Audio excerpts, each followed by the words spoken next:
Of স্টাম্পের বাইরে পড়া বলটি ভেতরের দিকে ঢুকছিল, সেটিকে কাভারের দিকে পাঞ্চ করতে চেয়েছিলেন অ্যালেক্স কেরি, কিন্তু ব্যাটের ভেতরের কানায় লেগে বল সোজা চলে যায় স্টাম্পে। 56 রানের ঝুঁটি ভেঙে উচ্ছ্বসিত আবাদত হোসেনের সেলুট উদযাপন। অথচ অস্ট্রেলিয়ার বিপক্ষে এই টেস্টে আবাদতের খেলার কথাই ছিল না। জিম্বাবুয়ে সফর থেকে আর দেশে ফেরেননি আবাদত।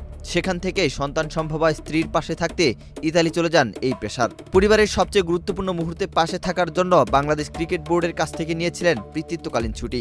Gold's Gym across 30+ countries. With over 700+ locations worldwide. Train anywhere, belong everywhere. সবকিছু ঠিকঠাকই চলছিল। অস্ট্রেলিয়া সফরের পরিকল্পনাও ছিলেন না তিনি, কিন্তু হঠাৎ করে বদলে গেল বাংলাদেশের বাস্তবতা। অস্ট্রেলিয়া সফরের আগে একের পর এক চোটের ধাক্কা। নাহিদ রানা পুরো সফর থেকে ছিটকে গেলেন। শরীফুল ইসলামের প্রথম টেস্ট খেলা নিয়েও তৈরি হলো অনিশ্চয়তা। বাংলাদেশের পেস আক্রমণ হয়ে পড়ল দুর্বল। তখনই দেশের ডাক পেলেন আবাদত।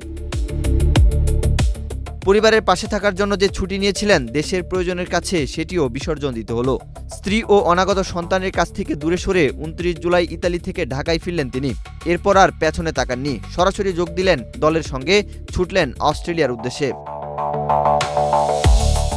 হয়তো আবাদত জানতেন না তার এই ত্যাগের প্রতিদান এত দ্রুতই আসবে। জানতেন না কয়েকদিন পর অস্ট্রেলিয়ার মাটিতে বল হাতে দাঁড়িয়ে তাকে হয়ে উঠতে হবে বাংলাদেশের পেস আক্রমণের অন্যতম ভরসা। টস জিতে ব্যাটিং নিয়েছিলেন অস্ট্রেলিয়ান অধিনায়ক প্যাট কামিন্স। পরিকল্পনা ছিল প্রথম ইনিংসেই বড় রান তুলে বাংলাদেশকে চাপে ফেলা, কিন্তু অস্ট্রেলিয়ার সেই পরিকল্পনা ভেস্তে দিতে শুরু করেন বাংলাদেশের পেসাররা। নবম ওভারে আক্রমণে আসেন আবাদত। প্রথম ওভারেই মেডেন। শুরুতে বুঝিয়ে দেন ছুটি কাটিয়ে শুধু দলে ফিরতে আসেননি, কিছু করে দেখাতে এসেছেন। নিজের প্রথম উইকেট পেতে অবশ্য অপেক্ষা করতে হয় 19তম ওভার পর্যন্ত। আবাদতের বলে খোঁচা মেরে দ্বিতীয় স্লিপে নাজমুল হোসেন শান্তর হাতে ক্যাচ দিয়ে মাত্র 1 রানে ফেরেন মার্নাস লাবুশেন। তবে আবাদতের দ্বিতীয় শিকারটি ছিল আরও বড়। অফ স্টাম্পের বাইরে থেকে ভেতরে ঢুকে আসা বল। অ্যালেক্স কেরি সেটিকে কাভারের দিকে পাঠাতে চেয়েছিলেন, কিন্তু ব্যাটের ভেতরের কানায় লেগে বল গিয়ে আঘাত করে স্টাম্পে। ভেঙে যায় স্টিভেন স্মিথের সঙ্গে তার 56 রানের জুটি। আর বেল পড়ে যেতেই আবাদতের সেলুট।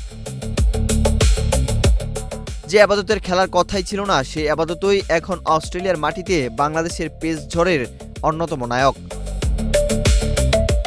ওয়াহিদ হোসেন জিহাদ, বাংলাদেশ প্রতিদিন।